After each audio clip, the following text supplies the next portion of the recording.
কোনোভাবেই পয়েন্ট দিবে না খুলনার প্লেয়ার লিটন গুরুকে। তো দেখতে পাচ্ছেন তিনি পয়েন্ট নিয়েই ছাড়বেন খুলনার প্লেয়ার। তো হিট করলেন লিটন গুরু, রেডটা খেলার চেষ্টা করছেন। আবারও ইজি ব্যাস দিয়ে তিনি কভার করার চেষ্টা, সুন্দর, হাতের কাছেই দেখতে পাচ্ছেন দুইটা ইজি গুটি রয়েছে। তিনি ইজি খেলার চেষ্টা করছেন আবারও। লিটন গুরুর কাছ থেকে পয়েন্ট নেওয়া আসলে কিন্তু একটু কষ্টকর।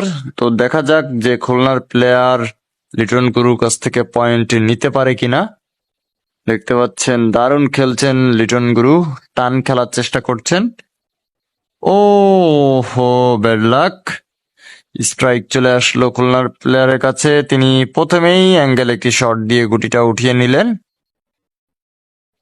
আবারও ইজি খেলার চেষ্টা করছেন, সুন্দর, অনেক দূর থেকে অ্যাঙ্গেল। ও হো, মিস করে ফেললেন। স্ট্রাইক লিটন গুরুর হাতে। তিনি ইজি খেললেন এবং টেপ খেলার চেষ্টা করছেন। শর্ট, কিন্তু গুড়িটা পকেট হলো না।